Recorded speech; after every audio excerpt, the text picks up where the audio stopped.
என்றும் விவசாயியாக வாழ்ந்து கொண்டிருக்கிற கழகத்தின் நிரந்தர பொதுச் செயலாளர் இன்றைக்கு மக்கள் மிஸ் பண்ணிட்டாங்க. அதை இன்னைக்கு தானங்க உணர்றாங்க. இன்றைக்கு நடக்கிற இந்த ஆட்சியை ரீல்ஸ் ஆட்சி, ரீல்ஸை சொல்லி அவர்கள் எதையே சொல்லி இன்றைக்கு பொய் வாக்குறுதிகளை எல்லாம் கொடுத்து ஆட்சிக்கு வந்து பட்ஜெட்டும் போட்டாங்க. விவசாயிகளுக்கும் பட்ஜெட் போட்டாங்க. ஆனா எந்த மக்களுக்கும் எந்த பலனும் இல்லாத பட்ஜெட் இந்த பட்ஜெட். கேட்டா கடன் இத்தனை லட்சம் இருக்குதுன்றாங்க. கோடி இத்தனை லட்சம் கோடி கடன் இருக்கிறது உனக்கு முன்பாகவே தெரியும். தெரிஞ்சிருந்து ஆட்சிக்கு வந்த வாக்குறுதியை கொடுத்த வாக்குறுதியை எதையாவது நிறைவேற்றினா எதையே நிறைவேற்றல. நான் ஒவ்வொன்றா சொல்ல விரும்பல, அது எல்லாம் உங்களுக்கே தெரியும். ஆக இந்த நிறைவேற்றாத ஆட்சியை கண்டித்து இன்றைக்கு விவசாயிகளுக்கு எந்த வகையிலும் நன்மை வைக்காத இந்த ஆட்சி. ஏற்கனவே ஒரு ஆட்சி இருந்தது, திமுக ஆட்சி. திமுக ஆட்சியிலே விவசாயிகளுக்கு நன்மை கிடைத்ததா என்ற கேள்வி இல்லை. ஆனால் எடப்பாடியார் ஆட்சி காலத்திலே 4 ஆண்டு காலம் ஆட்சி செய்கின்ற போது விவசாயிகளின் கடனை 12,100 கோடி கடனை தள்ளுபடி செய்தார். அதற்கு பின்னால் வந்த திமுக ஆட்சி இந்த விவசாயிகளுக்கு என்று எதுவும் செய்யவில்லை. மாறாக அவங்க செய்தது என்ன தெரியுமா? அங்கே காவிரியிலே டெல்டா பகுதியிலே மீத்தேன் திட்டத்திற்கும் கார்போஹைட்ரேட் திட்டத்திற்கும் இடங்களை தாரை பார்ப்பதற்காக ஒப்புதல் போட்டு பணிகள் ஆரம்பிக்க போகின்ற நிலையில் அண்ணன் எடப்பாடியார் முதலமைச்சராக வந்தார். நமது ஆட்சி வந்தது.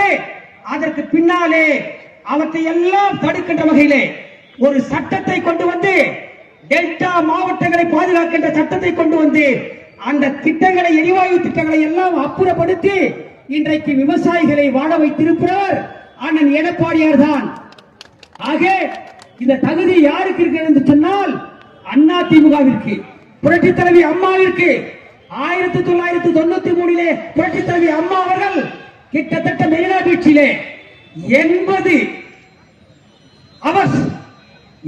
மணி நேரம் மாதிரி காலையில போய் டிஃபன் பண்ணிட்டு போய் உட்கார்ந்து மதியானம் உண்ணாவிரத்தை முடிச்சுக்கிட்டு சாப்பிடுறதுக்கு போல 80 மணி நேரம் தொடர்ந்து உண்ணாவிரத்தை இருந்து அன்றைக்கு இடைக்கால தீர்ப்பை அமல்படுத்த வேண்டும் என்று அமல்படுத்தி தந்தவர் அம்மா அவர்கள்.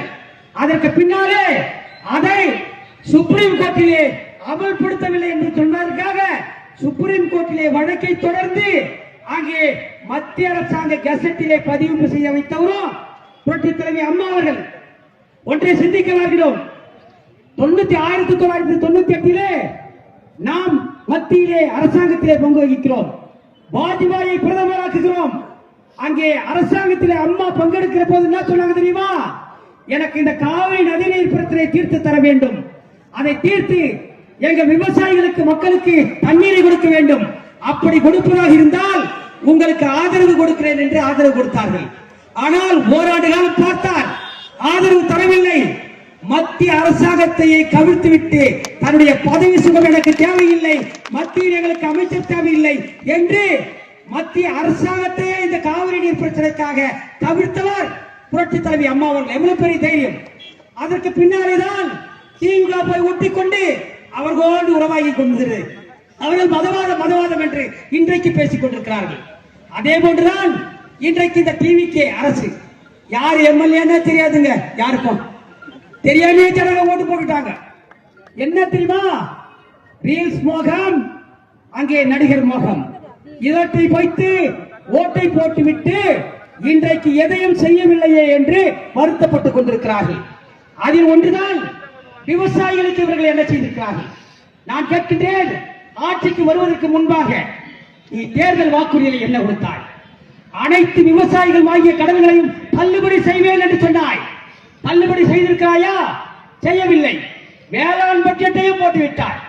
இதற்கு என்ன நடவடிக்கை எடுத்திருக்கிறாய்? இதுவரைக்கும் அவர்கள் சொன்ன வாக்குறுதிகளை எதையும் நிறைவேற்றவில்லை.